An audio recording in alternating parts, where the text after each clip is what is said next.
अस्सलाम वालेकुम friends and welcome to learning place. तो आज की इस वीडियो में हम PHP के वेरिएबल्स के बारे में बात करेंगे कि PHP के अंदर वेरिएबल को कैसे डिफाइन किया जाता है। तो डिफाइन करने से पहले PHP के बारे में आपको बता दूं वेरिएबल्स के बारे में होता क्या है। किसी भी डाटा को आपने स्टोर करना हो या किसी को आप डाटा में प्रिंट कराना हो तो आप वेरिएबल के अंदर स्टोर करके किसी जगह पे भी जाके आप डिस्प्ले करा सकते हैं।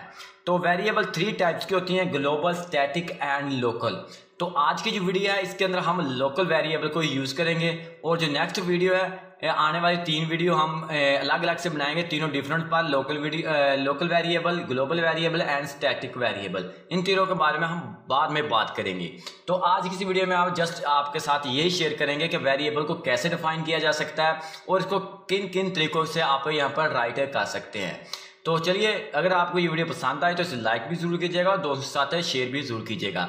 तो सबसे पहले मैं यहाँ पर सबलाइन टेक्स्ट एडिटर ओपन कर चुका हूँ और साथ में ब्राउज़र भी ओपन किया और इसी फाइल को हमने ओपन भी किया हुआ है। तो वेरिएबल को डिफाइन करने के लिए सबसे पहले आपने $साइन लगाना है। इसके बाद आपने जो भी वेरिएबल का नेम है वो केस सेंसिटिव होता है। केस सेंसिटिव का मतलब ये है कि यहाँ पर फॉर एग्जाम्पल यहाँ पर एज टाइप करता हूँ और इसके अंदर हम यहाँ पर डाटा स्टोर करते हैं, दिस इज हेलो वर्ल्ड। तो हेलो यहाँ पर मैं टाइप कर दिया हेलो वर्ल्ड। तो इसके बाद हम एक और वेरिएबल डिफाइन करते हैं एज के नेम से ही। तो इसके हम जो जितने कैरेक्टर सारे के सारे अपर रखेंगे। यहाँ पर दिस इज सेकंड मैं टाइप करता हूँ, सेकंड हेलो वर्ल्ड। तो यहाँ पर इन दोनों को मैंने सेव कर लिया।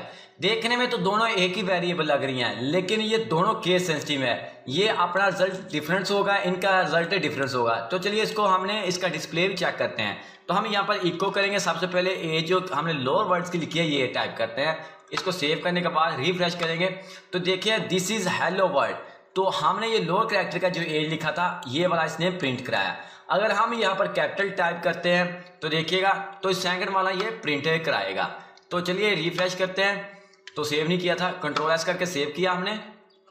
अब इसको रिफ्रेश करते हैं तो देखिए this is second hello world. अगर हम यहाँ पर देखिएगा एज का यहाँ पर ए कैपिटल रहने से और जी और ई इसका लोअर करते हैं तब सेव करके चेक करते हैं।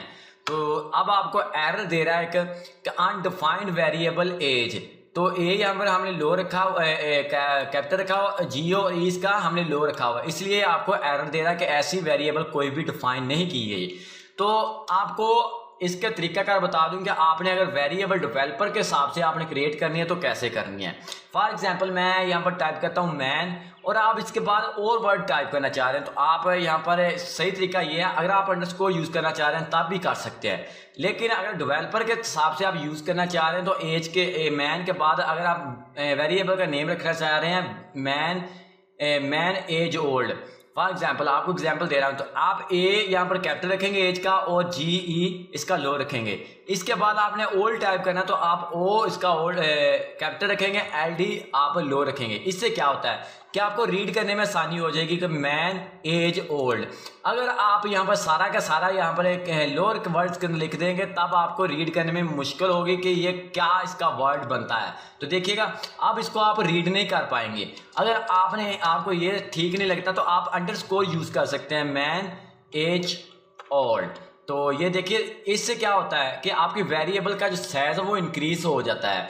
अगर आप अंडरस्कोर के बिना यूज करने चाह रहे हैं तो आपने हर वेरिएबल जितने आपके वेरिएबल का वर्ड है तो आपने उसका जो पहला वर्ड है वो आपने कैपिटल रखना है। इससे आपको क्या होगा कि आपको किसी वेरिएबल को रीड करने में आसानी आपको लगेगी। अगर आपका प्रोजेक्ट किसी और डेवलपर के पास जाता है तब भी वो आपका जो प्रोजेक्ट है रीड करने में उसको आसानी होगी। तो इसके बाद आप अगर इसके साथ न्यूमेरिकल वैल्यू टाइप करना चाह रहे हैं तब भी आप कर सकते हैं अंडरस्कोर लगा के, या वैसे आप न्यूमेरिकल वैल्यू इसकी टाइप करना चाह रहे हैं तब भी आप यूज़ कर सकते हैं।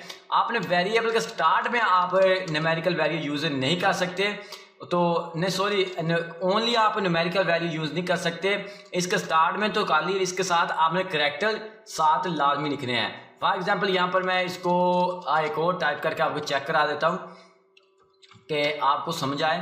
तो यहाँ पर मैं करता हूँ 4R। तो मैं 4R टाइप करता हूँ और इसके अंदर मैं टाइप करता हूँ दिस इज PHP ट्यूटोरियल।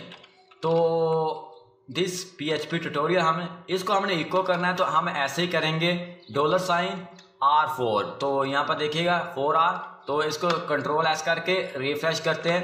अब आप इसको देखिएगा, अब आपको एक एरर दे रहा है कि आपने वेरिएबल के स्टार्ट में एक न्यूमेरिकल वैल्यू दी है, इसकी वजह से आपको एरर दे रहा है। तो आपने यहाँ पर स्टार्ट में न्यूमेरिकल वैल्यू यूज नहीं कर सकते, तो इसके बाद आप यूज कर सकते हैं R4। तो यहाँ पर देखिए तब ये प्रिंट होगा। तो अब आज चेक कर सकते हैं, अब ये दिस PHP ट्यूटोरियल, तो आपने ओनली न्यूमेरिकल वैल्यू भी यूज नहीं कर सकते, और अगर आपने न्यूमेरिकल वैल्यू यूज करनी है तो कैरेक्टर सबसे पहले आपको टाइप करना पड़ेगा। आप देखिएगा अब फिर वो आपको एरर दे रहा है कि आपने न्यूमेरिकल वैल्यू यूज की है, या इसका एरर देगा जब आप ऐसा वेरिएबल क्रिएट करेंगे। तो नेक्स्ट वीडियो जो आने वाली 3 जो डिफरेंट वीडियो तीनों वेरिएबल के बारे में बात करेंगे। लोकल वेरिएबल क्या होता है, ग्लोबल वेरिएबल क्या होता है और स्टैटिक वेरिएबल क्या होता है। आई होप आपको ये वीडियो पसंद आई होगी। अगर आपको ये वीडियो पसंद आई हो तो इसे लाइक भी जरूर करना है और दोस्तों के साथ शेयर भी जरूर करना है। तो आज की वीडियो में इतना ही, तब तक के लिए मुझे दीजिएगा इजाजत। अल्लाह हाफिज।